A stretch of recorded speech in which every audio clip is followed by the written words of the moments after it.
Hi, everybody. Thank you for joining us for this great session. Um, Digital Layer, Why Every Capital Project Needs a Passive Public Space Plan. And I'm really delighted today to introduce our two speakers. So I'm going to do a quick bio and then they will come on stage and do their presentation. Just a couple housekeeping things. This will be recorded, and I believe you'll automatically get the recording. We will have some time for Q&A, so this works like any regular Zoom. There is a place down at the bottom where you can raise your hand and ask your question, either live or in the chat, I believe. So let's go ahead and get started. Start with Emily. Emily Craven is an author, speaker, and CEO of Story City. She has a degree in astrophysics, that's amazing, and a decade-long career in storytelling and publishing. Having presented 100 plus talks across the world on interactive storytelling and transmedia, Emily has won numerous awards, from Innovation Awards to Young Writer and Publisher of the Year for her work with Story City. She speaks passionately about sustainable cities, communities, and leveraging arts and public space for economic revitalization and diversification. And our second presenter, Rowena Alegria, is a writer and editor, storyteller, filmmaker, and career journalist and communications executive.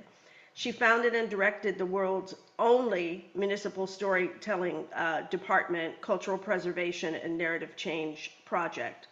Under her leadership from 2019 to 2024, the Denver Office of Storytelling created 9 documentary films and about 100 short films, made about 400 million impressions on social media, and hosted more than 70 community events in which story opened into conversations about their collective history, challenges, and triumphs. So these are two really well-versed people in storytelling and public art, and so I would like to welcome them to the stage. So come on when you're ready.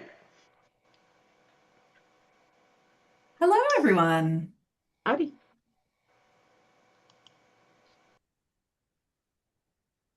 Nice to see you all. Thank you so much for joining us today. We have a lot of fun case studies to share with you. I am Emily Craven, as you can hear, Australian, but based out of Canada. And next to me is the lovely Rowena. Hello, everybody. I am coming in from Denver, Colorado, and I'm so excited to be here and thrilled to be with Emily to talk to you guys about some storytelling and some placemaking and just some cool stuff that we have been able to do. Beautiful. All right. I am going to share the content here. And to give you guys a little bit of a background into what we are going to be chatting about today. The old adage, is that if you build it, they will come. But rebuilding a city's vibrancy, particularly after COVID, has really shown us that this isn't the case anymore. And so, with the rise of technology and the increase of remote work, there have really been like 3 pillars that have emerged within placemaking, particularly for new infrastructure. So, one, yes, you must make a space inviting via your physical assets. So, your public art, your murals, your street furniture, your shade, your gardens, all of that adds a feeling of safety and desirability. But there also needs to be something then to do there. And so that second pillar is creating intentional activity via events. And so that might be from tentpole events to smaller activations like street buskers, but to prevent that from becoming a roller coaster of ups and downs of people that is unsustainable for businesses and activity to flourish, you need the third pillar, which is passive activations that give people a reason to linger. And so they need to be the types of activations that don't need watching, that don't take resources to staff, that can be frequently updated and often, and allow people to see themselves reflected in that space. And so this presentation is two different ways that myself and Rowena have done this third pillar, this digital layer that invites people to linger. And so we've built these passive digital layers that support infrastructure not only on launch, but through the life cycle of that infrastructure. So, first case study, I'm going to hand over to Ro to tell us a little bit about the city of Denver and the Office of Storytelling. Thank you, Em. Hello, everybody. I'm so glad you're here, and I'm always thrilled to talk about the Denver Office of Storytelling and what we did. And I will tell you that a little background how this all got started. People always ask me that question. I was the chief communications officer for the Denver mayor, Michael B. Hancock. And we went to, I kid you not, 100 different meetings, people saying, why don't they listen to us? And I finally was tired of that question and said, what would happen if we listened to them? And so that was really the seed for the Office of Storytelling. And then as we did listen, the project evolved to become something that residents were asking us for. They wanted not only for us to listen, they wanted to be engaged. They wanted to be part of the conversation. They wanted to see themselves and they wanted to see their city, what they loved about their city represented back to them. So we launched this in 2018. Sadly, it closed in 2024, but I'm going to talk to you about the lessons learned and all that fun stuff that we did. And will you go to the next one and go ahead and play the video because I think it's easier to show you than to tell you.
Thank you, Em. We can go ahead and go to the next one.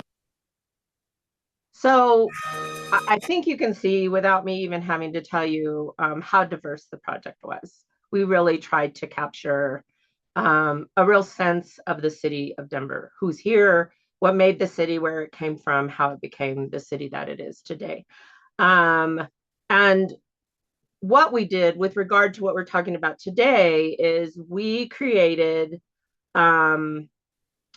projects that represented our community and we were able to share out in the community because I think that is a really important part of all of this kind of work is creating the assets that allow you to engage with your residents, that invite them to keep coming back, that give them a place that makes them feel welcome. And so we created all of these stories. And then what do you do with the stories, right? That was where we were able to really do some exciting stuff that planners have been excited to hear about. Able to get out in the city and reach communities that maybe, well, that honestly are not easy to reach. We really specialized in reaching marginalized communities, those folks on the margins who aren't going to be reached by mainstream media. They're, difficult to reach by a specialized media. And then today, when there's so much noise coming at everybody and everybody wants to watch cat videos, we were able to break through some of that to reach folks. Why? Because these stories were all in their voices. They were stories that they asked us to tell. So they had a stake in that work. And then we were able to take them out. And honestly, we didn't have to go out and ask for where we could take them. People came to us and said, bring it, bring it. Even one of the films I'm going to talk about in just a minute, a mountain town called me and said, can you bring this film here? It didn't have anything to do with their community. I was surprised that they wanted it, but people love story. We are all story. You come home at the end of the day and how was your day? You're going to tell a story. You're going to tell the story of your day. So anyway, that's some information about that. Go ahead and go to the next slide.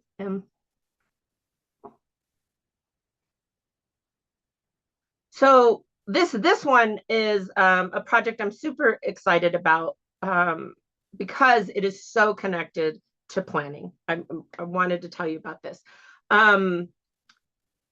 Like most cities, Denver's landmarks are representative of the folks who have the resources, the wealthy, the powerful. I'll be frank, the white, right? But that is not representative of who the city is. And so Denver decided we need to do something to fix that.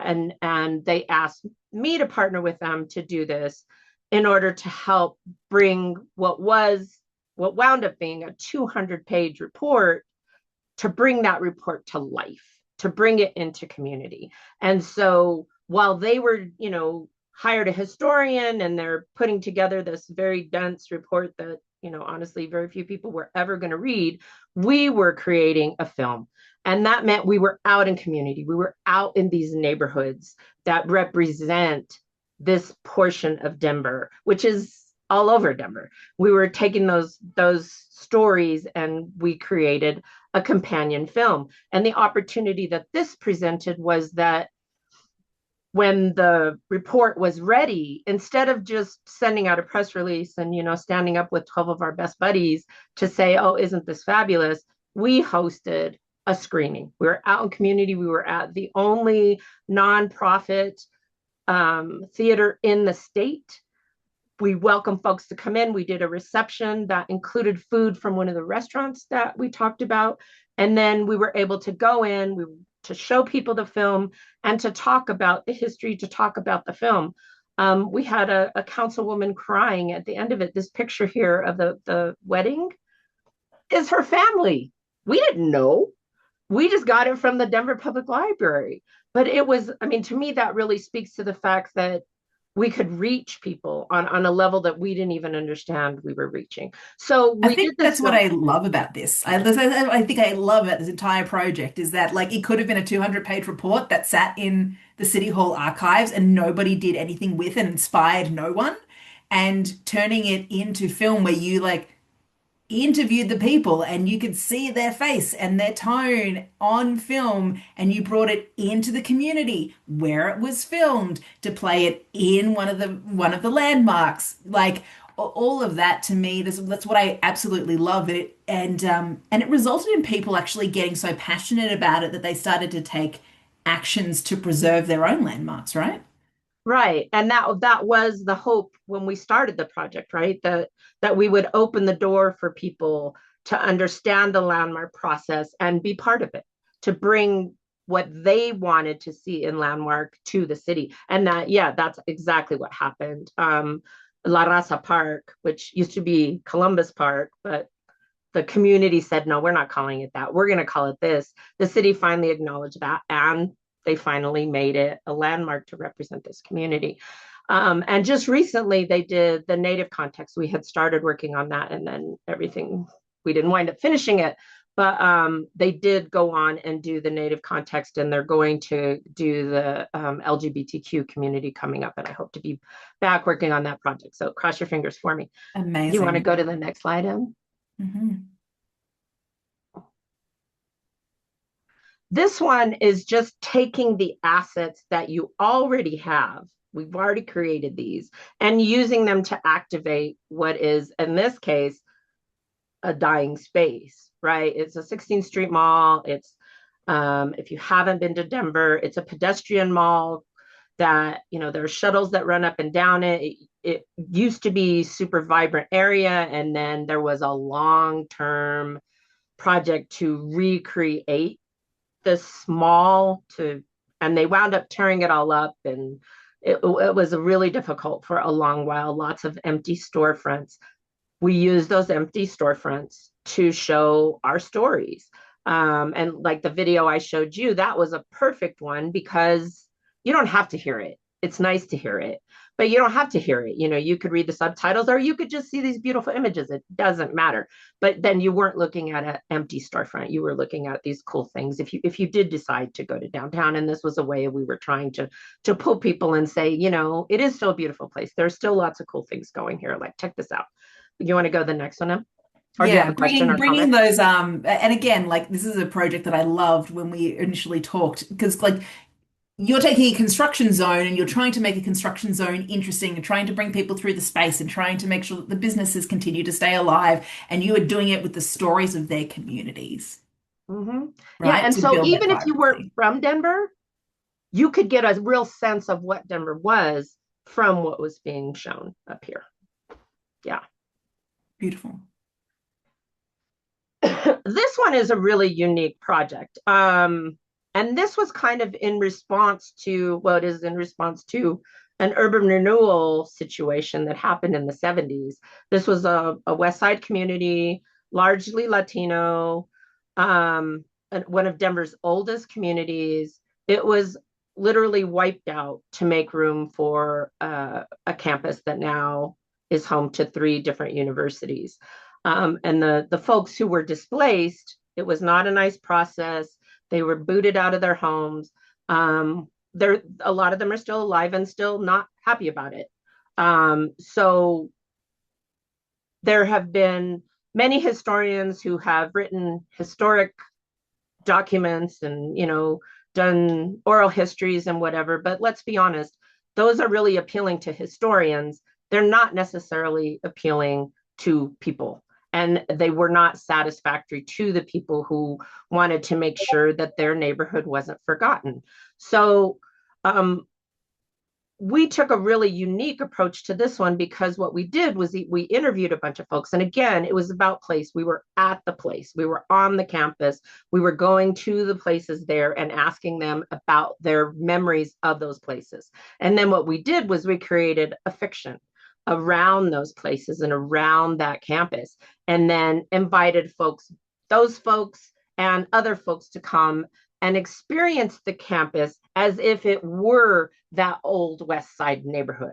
So you would go into the church right here, St. Cajetan's. You would go in there and experience something, a story about what that church used to be. Now it's just an empty space, which was a really interesting dynamic, right? People got to feel what the absence was. And then there was a restaurant that really appealed not to the folks in the neighborhood, but to outside people. That was like one of Denver's first Mexican restaurants.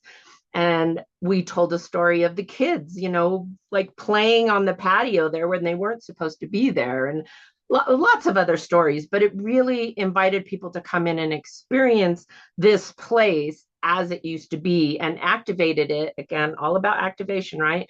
It activated this area when it wasn't full of students. Sometimes there were students there, but we also tried to do things experimenting with what if we do things when there aren't folks here? How can we make sure that this place is still alive, that there's still things going on that invite people and help them feel safe and help them understand what this community is. One more, I think, is what we have. Is that right? Yeah. Oh, how could I forget one of my favorite ones? This story I just wanted to tell you about quickly because this came to us. A couple of descendants from the original Chinese immigrants into Denver came and said, "We feel like our story is being forgotten. Can you help us?" I will tell you, I was born and raised here. I never had any idea that Denver ever had a Chinatown. most big cities do. We do not. Why is that? And it's because it was nearly burned down by an anti-Chinese race riot in the 1880s, and then urban renewal wiped it all out for a parking lot in the mid 20th century. We thought we'd do a short film. We wound up doing a whole entire documentary. And I love this one because this is such an amazing example of how you can really move the needle with your community when you really partner with them. So the Chinese community, the whole Asian American Pacific Islander community came together to help us figure out, who we centered in this story, where they were, how to talk to them, what the story was. We created this documentary. It sold out a bunch of film festivals. We did a bunch of screenings, which is all fabulous and wonderful, won some awards for it and whatever. But the beautiful thing about this is the impetus that it became for this community to literally reclaim Chinatown, where there were no markers. There was nothing to identify where Chinatown was or what it was until we did this film. And then they got grants. So now there are markers, there are murals, and they are trying to raise money to figure out how do we bring back some kind of Chinatown in downtown to, it won't be what it was, but it will be a rebirth and a new version of Chinatown in this part of town. So an amazing project. This one's still going. I looked in the other day and the numbers are still growing on the YouTube feed. They're still watching the film. It's used in university classrooms all over the country, whatever.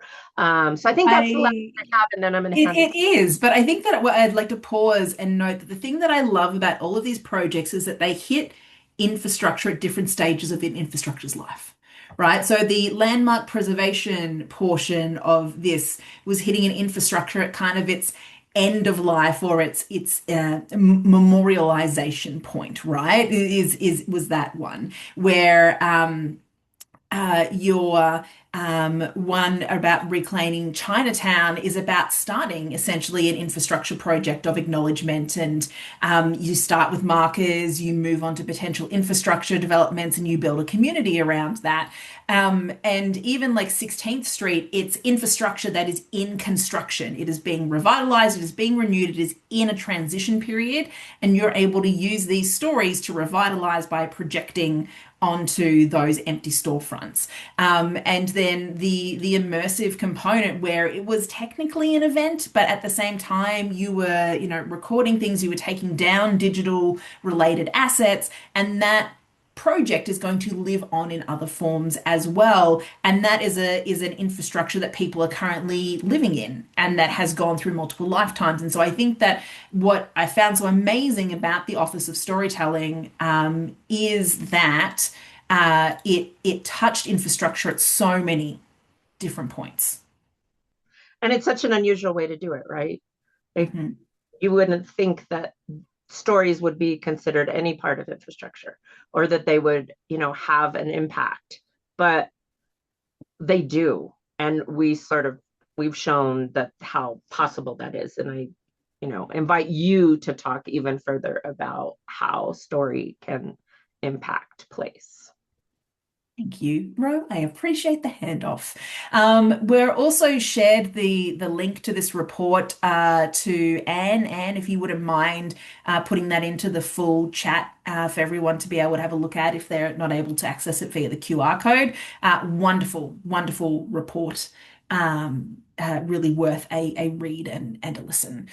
Not a listen, a read through and consideration. Thank you. Um, Now we are moving on to the city of Atlanta. As you guys have probably heard, accent Australian, lives in Canada. What does this have to do with the city of Atlanta? So we've worked with many cities across the world, from Australia to Canada to the United States, and one of the most recent ones, and definitely the most infrastructure heavy ones, was the city of Atlanta. Now, to give you guys a little bit of an idea, I run an organization called Story City. And so Story City is a digital layer over real world public spaces. And so we gamify public space using everything from puzzles to stories to you stepping into the shoes of a character. And so you might be a pirate who is looking for pirate treasure. You might be someone who has time traveled to look at different historic monuments across the city. But all of these stories are delivered digitally and they are GPS locked. So you have to move from location to location to be able to unlock that content. And so that makes people walk through the spaces. It makes people interact with businesses, with public art, with monuments, and gets people to think about their city differently. Now, a lot of the time you will see this sort of technology used in tourism. So it'll be used for walking tours, Instagrammable walks, etc. But the majority of the projects that we will do with cities is actually activations for locals. And so these stories generally are not taking people to tourist landmarks, but they are taking people to interesting spaces within their city, and they are taking them there with a game or a story that allows people to be able to play with their family. And so it reimagines a space as part of a story, so that it is really a local attractant to an area to get people into the habit of coming into an area to take part in an adventure. And so when we worked with the City of Atlanta, we worked with multiple different departments within the city. And the great thing that digital activation provides cities and nonprofits and organizations is that the timelines are much more flexible than physical infrastructure. So when you're building digital infrastructure, you can build it in a myriad of different ways. And the more digital infrastructure you add, the more content might appeal to different styles of audiences. So you might have a certain group of games that appeal to families with kids, but then you might have another group of games that appeal to young adults in college, to older groups of people who maybe want to learn something historic as they play a game with their grandchildren, for example. And so the City of Atlanta had multiple departments that were interested in activating their public spaces, and they wanted to do it on different timelines. And so the Mayor's Office of Cultural Affairs were looking to start by bringing in our expertise and bringing in stories that had been created and worked well for previous cities and adapting them to Atlanta so that they could attract locals into the downtown core immediately right away. And so taking stories that had been created for other cities and adapted to be placed in Atlanta allowed them to have digital infrastructure up in a couple of weeks. So in particular, it allowed them to have digital infrastructure in 24 different locations in downtown in 3 weeks. And then that then gave them a tool that they could then build off. And so the Mayor's Office of Cultural Affairs, I'll go into that a little bit more, but they had a bunch of digital assets that they had then collected as part of all of the programs that they had run, that we then used to then build stories that were very specific around the locations and around the different areas that the Office of Cultural Affairs runs a very large series of programming called the Elevate Festival, which runs in October in the fall. And so we wanted to get locals not only up and engaging with the downtown, but then engaging with the assets of that office, and then working to then build that digital infrastructure layer with an additional program where we worked with the Parks and Recreation. And in that one, all of the content was created by local creators within the community. And so this particular project was one that was a 6-month project that was built bespoke for the city's parks, that then allowed, as you can see here in this kind of little map here, 18 different recreation centres to be activated, in addition to almost 40 different downtown locations with various digital infrastructure and activities that got people to experience these physical places in different ways. And so all of these were built, whether it was a combination of stories that had worked in other cities, being used as that initial placement, to the end product of the Parks and Recreation, where you worked with local art and artists to be able to pitch stories that would take 6 months from concept to being activating across the entire breadth of the city of Atlanta. So to give you guys a little bit of an idea into the specifics of each of these different departments and what it was that they were trying to get out of building a digital infrastructure layer. The Mayor's Office of Cultural Affairs celebrated its 50 years last year. So it was 50 years as a cultural office and public art, and they found that their public art and their history were undervisited, underappreciated, particularly by youth and family demographics. It was that younger demographic that they really wanted to tap into, particularly at a time where their downtown vibrancy has been struggling. And so what they wanted was that they wanted to integrate into their events something that could run during an event as a launch piece, but then could continue on post that event closing. And so the city had a project called the Elevate Festival. It runs across an entire month.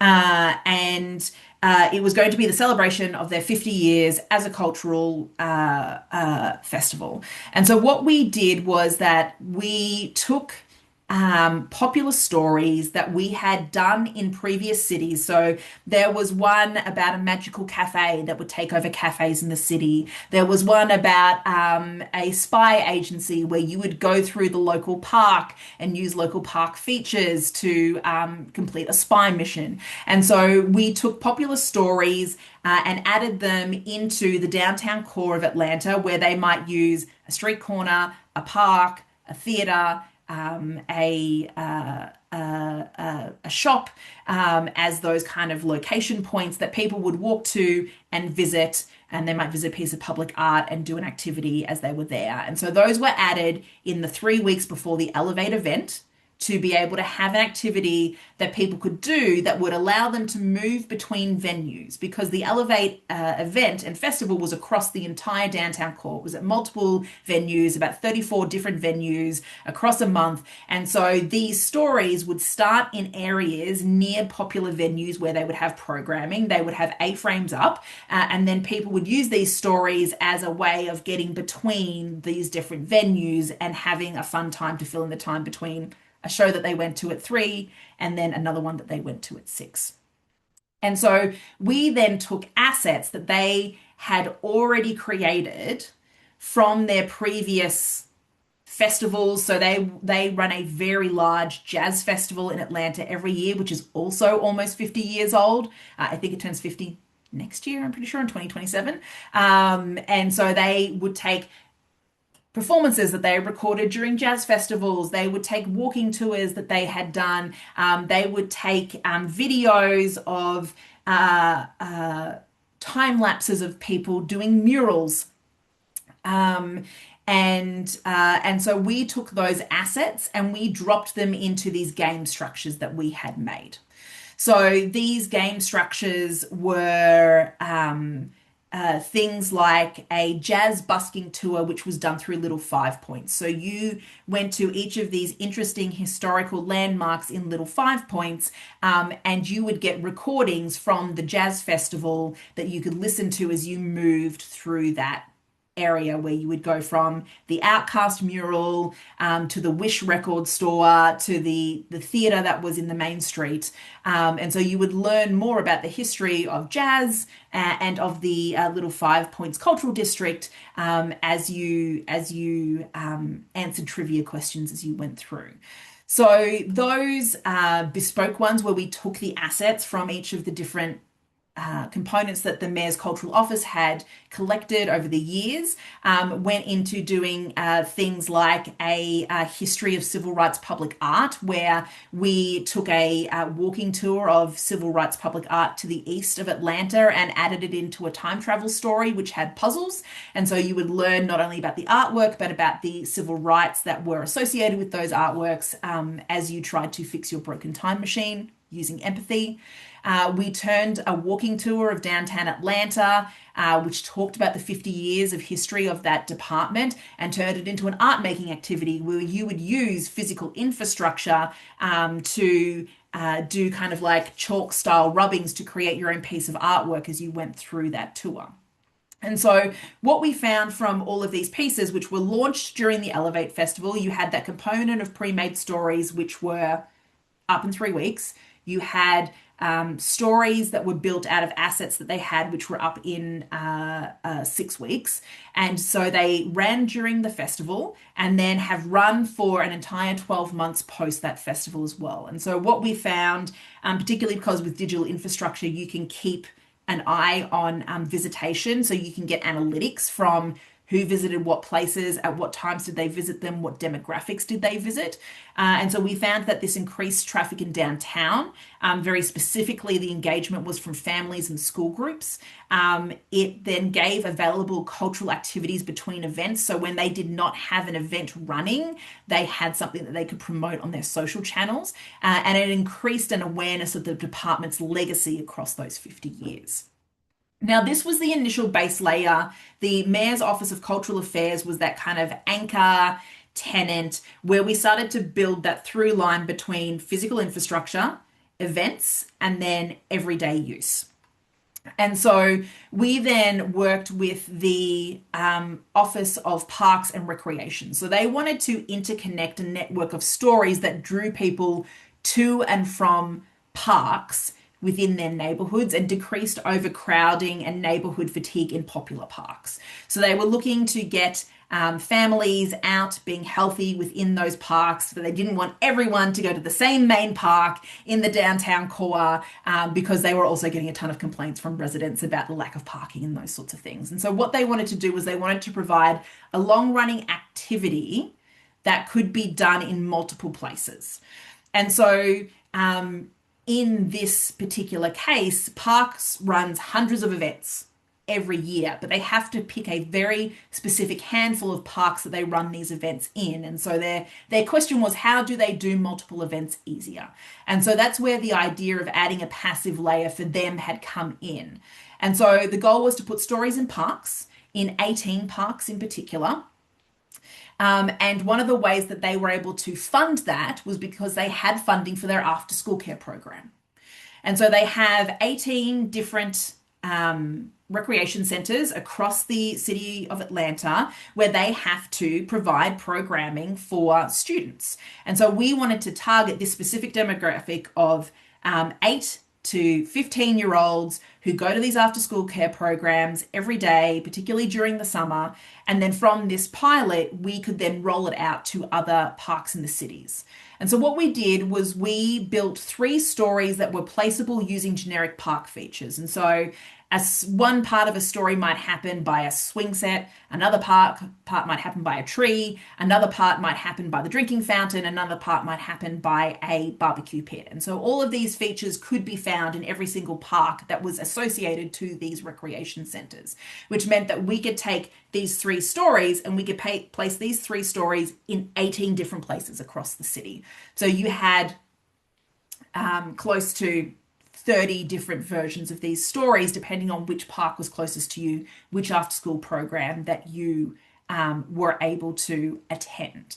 And so what they really wanted to do was make sure that it had the broadest access, that it was able to be accessed across economic demographics in each of these different regions of the downtown core, that it was freely available, and it was tended to bring families together over a shared experience. So they wanted the students to start it during the after school care program and then bring their families back to the park to continue to experience these experiences in the park in the corner of the city that they lived in.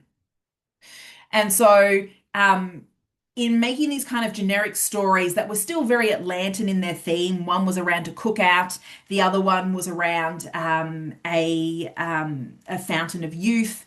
One was around breaking a drought in Atlanta.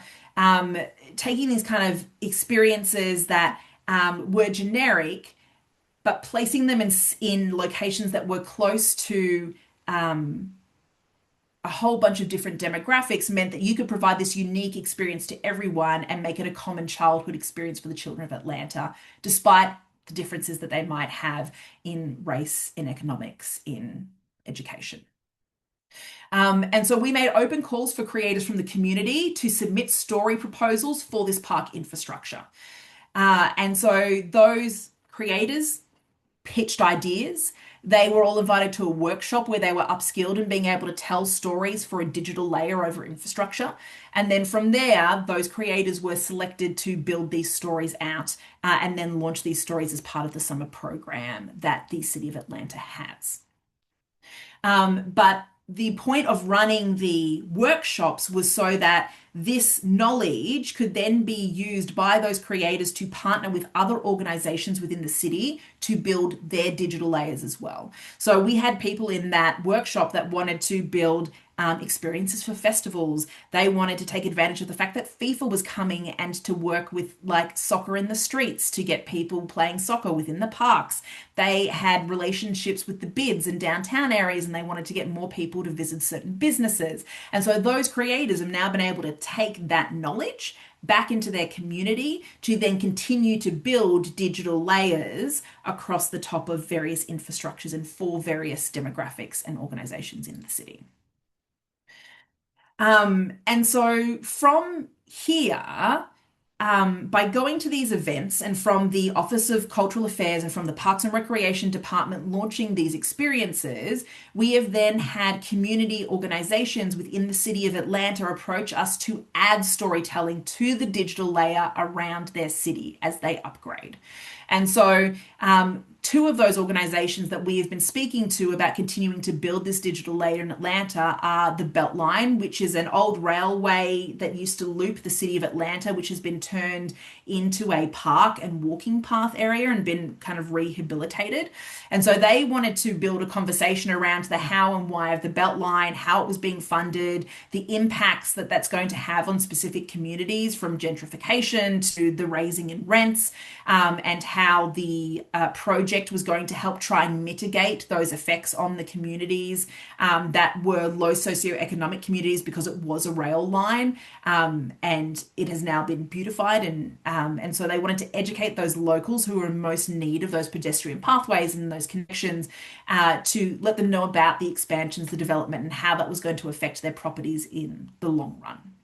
And so they also wanted to connect the Beltline to the bids that surrounded those Beltline as well. So they wanted to move pedestrians from city-friendly, walkable areas into business areas and back out again. So their questions were like, how do they funnel people in and out of the Beltline? How do they reach out to businesses? How do their neighborhoods outside their immediate kind of purview benefit from what they are doing as part of the Beltline?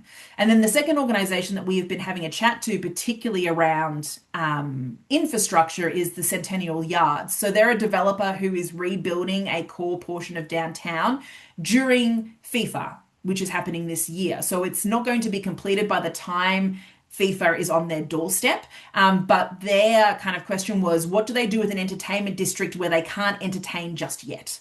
So they are drawing people into spaces that are amidst of construction, similar to what Roe did in 16th Street, but they're wanting to show people that this space is still a valuable one to visit, to come back to, and they're trying to make a construction zone feel less construction-y and to inspire what is there. And so one of the things that they're talking about doing is that Atlanta has an amazing soccer team, and they're wanting to use those soccer influences to be local guides around the Centennial Yards area to basically inspire people about what it is going to come, and leveraging that local celebrity to get people moving in and around those areas.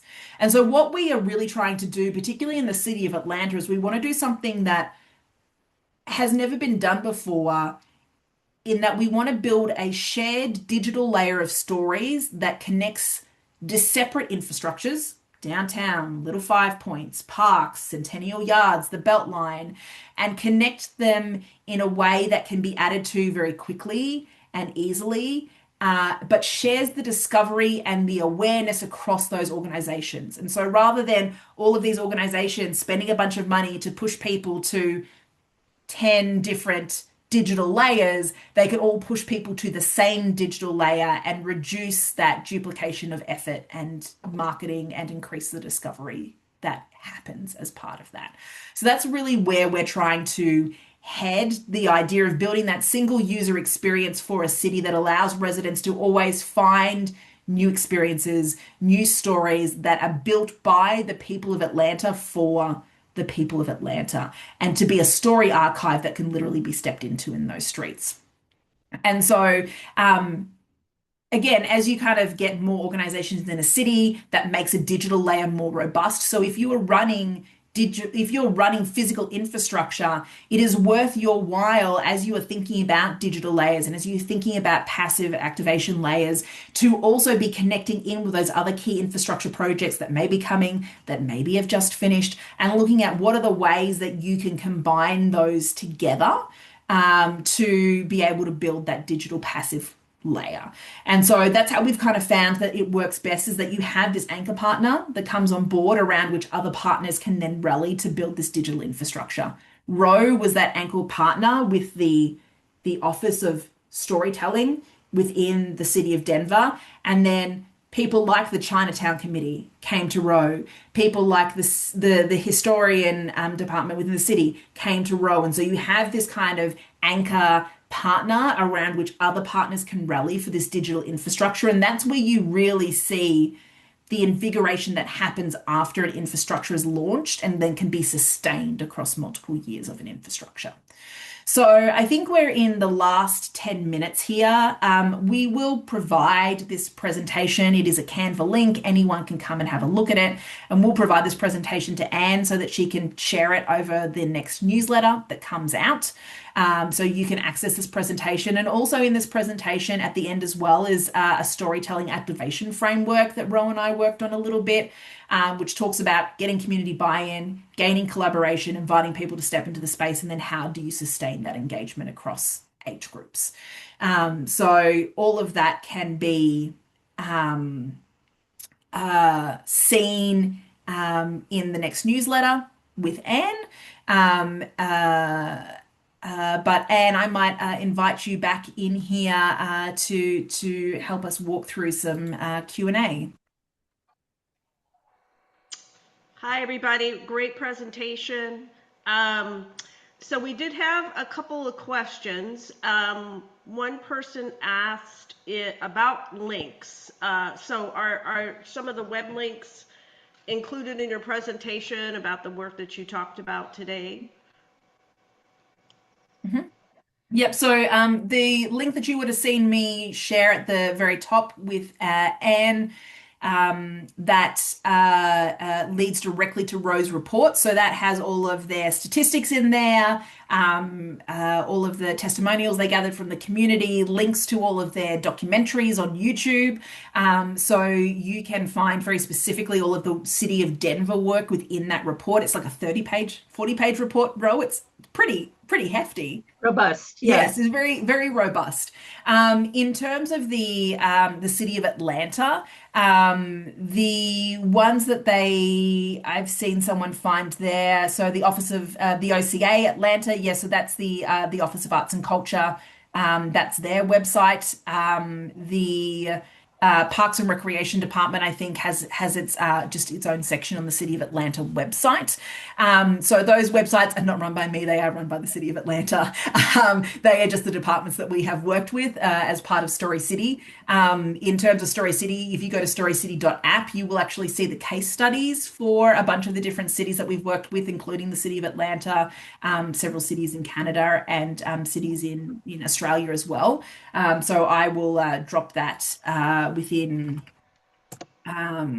the Chat. the chat here. I just did Yeah. the link again that you shared earlier so people can access that. Yeah. And what I actually might do right now is I might grab the link directly for the presentation so that you can also have that immediately rather than having to wait for the newsletter as well.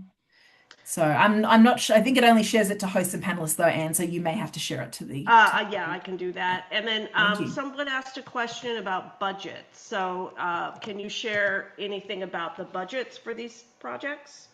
Yeah, do you want to take over, Ro? Sure. Because we were a city agency, the biggest chunk of our budget was in staffing, which when you're talking about having a videographer, editor on staff, it seems like, oh my God, that is a whole lot of money. Not that our budget was like $300,000 a year. But if you try to do a film all by yourself and have to pay for it, I mean, you're going to spend that on one film, and we were able to make multiple films. As far as the other, I had a little baby budget. I think my budget was like $30,000 a year. That was for the activation stuff and, paying folks a stipend for helping us. It was for photos. It was for the kind of what we considered the bells and whistles. And then the bulk of the project was paying for staff and then utilizing the staff. And I did want to say something real quick about what Emily was doing in Atlanta. I love the fact that these are existing assets that Yes. are dormant, right? Like they're trying to drive traffic to these places. And the beauty of a project like what you guys did is that it brings not only a new life to these places, but it allows you to look at them in a different way, right? And to interact with them in a different way, which when you're talking about engagement and you're talking about bringing residents in and making them feel part of things, that is so important. If you just want to show somebody a building and, oh, isn't this cool? It doesn't work. But to do something like this, where you're interacting and you're learning something new and you're doing it with your family and you're experiencing things, I mean, the levels of engagement are just great. And it's just something that just won't happen without that story element. It's a different experience. Yeah, and people, particularly locals, react poorly to straight facts and travel content.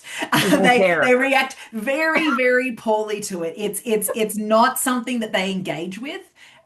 Which is why obviously music is a big thing that people will engage with. The types of storytelling that you did, Ro, was not like a straight historic interview. It was taking different stories and passing those out, and which was why all of those activations for the screenings were so well attended. And it's why, like in Story City, for example, in a single city, we'll get 30,000 adventurers go through a downtown on adventures because they are there to choose their own adventure and be the hero of their adventure. And they accidentally learn history and public art and all of those things along the way because those are the requirements of those departments. They want people to learn the history, they want people to visit XYZ public art, and we build it into the narrative so that people accidentally learn things. And so, like, it depends on who you're wanting to activate your infrastructure for, right? And so, like, I think a lot about Canada around hockey stadiums and how it is for sports fans, but in particular, it is generally not for local sports fans. It is for visiting sports fans who come in for the major games. And so, a lot of that infrastructure goes unused by locals outside of games, which is a real shame to have so much effort put into something that is only activated once or twice a week. And there are other things that you can do for that as part of those sorts of things. So, in response to budgets as well, in the city of Atlanta, those budgets varied, and so they varied from a couple of $1,000s for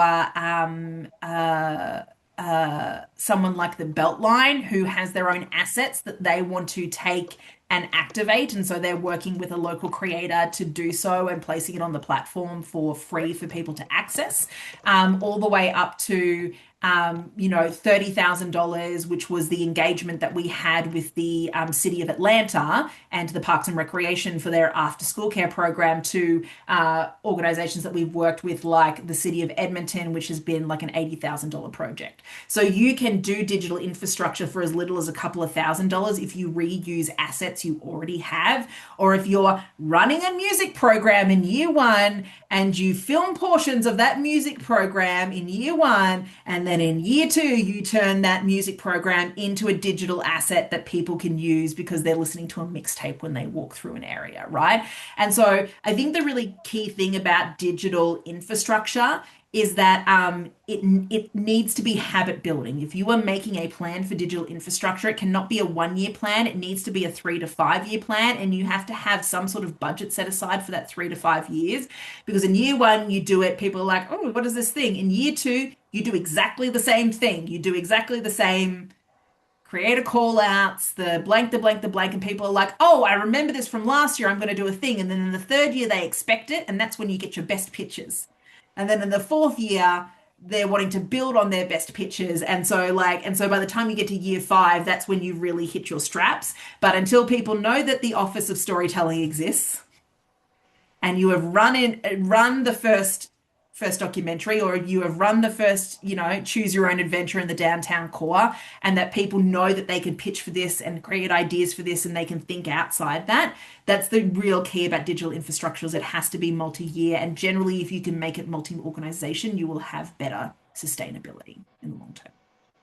It's a great answer, Emily. I have a question directly from Jasmine. So Jasmine, you need to unmute. Hi, thank you. Really interesting work you've done. Unfortunately, I missed the beginning. I clicked on the links, and it takes me to not a live website. So I guess my question is the website not live? That's question 1. Question 2, can it be used in conjunction with Esri and GIS mapping? And 3, is it open source? Is it interactive? I don't quite understand. I mean, I see the whole website you created for storytelling. All the graphics are beautiful, but it doesn't seem live. I can't go on it and interact with it, at least Which not. website in particular? Is this City of Atlanta websites, or are these the Story City websites? Which No, no, ones are you no. talking The about? city Atlanta and all that I found, and I put it in the chat. I found those, but I don't see your layer in there. I don't see your website, the one you're presenting. Where can I find it? Yeah, so I mean I can look into this which pages the City of Atlanta have put it, and we can share those links with Anne. So they essentially have websites that talk like they have pages on their website that talk about the project and provide the links. The content itself is delivered via an app. So the content is not delivered on the website. The content requires you to have an app that uses GPS location, because it will only unlock a certain piece of content when you're in a certain location. So it's kind of a dual purpose in that the websites will tell you about the project. The app is what delivers the content. And then that content can then be shared by the public as part of social sharing that they do and So, post. so if I go to my app store, what do I click to get to what you presented? Again, I can give you all of the links to Anne. I can give all of the links to Anne, and she can have those in the newsletter for all of the attendees, and so you can have a look at all of those resources. So I basically, can if I'm follow up with an email to everybody that's attended with links. thank you. And just to clarify, so if I'm interested in getting what you do for my city, Mhm. um, I you're a consultant and then you Yeah, create so an so app. we're a organization that will consult with with other organizations. So we've consulted with cities, we've consulted with UNESCO organizations, we've consulted with nonprofits. I'll give Anne again my contact details as well, so you're more than welcome to reach out. So Story City uses it does not use Esri, it uses the Google Maps API, but our platform it has a suite of creator tools, which means that anybody can create on the website. So you do not need us to make it for you. In our very early iterations, when we were a baby company, we used to be the gatekeepers to that, and we are not anymore. So the platform allows anybody. So when you say, is it open source? It is. It allows anybody to make experiences on that platform with the content that they own. So. Okay, it'd be great to actually get the link now and see it. I have the link you gave, but it's more like a presentation, page 1, 2, 3, 4, like a slideshow, but it's not an actual live website. So that's where I'm a little bit unclear how Yes, so the main links that we've shared so far have been the presentation links. So I'll make sure that Anne also has the website links for all of these projects as well. Okay. Mhm. Thanks, Jasmine. we are at time. I wanted to thank everybody for attending and thank Emily and Ro for such a great presentation. I also want to acknowledge that we've had some major issues with the Zoom webinars just in general. So thank you all for your patience and hanging with us as we're kind of figuring this out Can as a can new I make a platform. one can I make one Of comment as well, course. Anne? Yes. As well is so like I'm very excited about the different webinars that are coming up as well, because one of the core questions here in the chat was someone was asking how can they obtain credible research studies and data about placemaking. These are the webinars. These are the Yes. webinars Yes. that talk about creative placemaking, that will give you all of the research studies, that will give you the data, that will give you the placemaking communities and how those communities turned these areas into safer, decent places to live. This is the webinar that does that. The other place that you will be able to find credible research as well that does great data-driven research reports is that the Project for Public Spaces runs a conference called Placemaking X. Every year that they run this conference, they have placemakers from around the world come in, dump a whole bunch of information. They pull reports from that information as well. So that is another great resource for reporting for placemaking is Placemaking X and the Project of Public Spaces.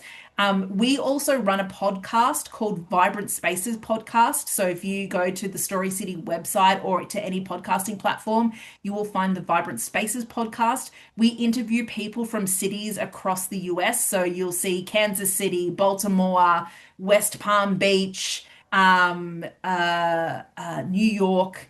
So there are a bunch of guests on there who then also give resources to their own studies and creative case studies as well. So those are all various places. These webinars, Placemaking X, Vibrant Spaces are all places where you will come across research studies, data around how creative placemaking makes communities safer and more decent. Thank you for the plug, Emily. And we do have the new website that's launched, CPC Network. You can sign up for free membership for 30 days and, try out some webinars as we do them more every week. That's www.cpcmembernetwork.com. We don't have any more time for questions, but feel free to email me directly, Ann@cpcommunities.org, if you have additional questions. I'm happy to forward those to Emily and to Ro to answer. And again, we will have the links available as well. I will send those out directly to all the attendees. So wanted to thank you all for coming and thank Emily and Ro for a great presentation. Have a great rest of the day. Thank you, Thank you, Emily. everyone. Thank you all.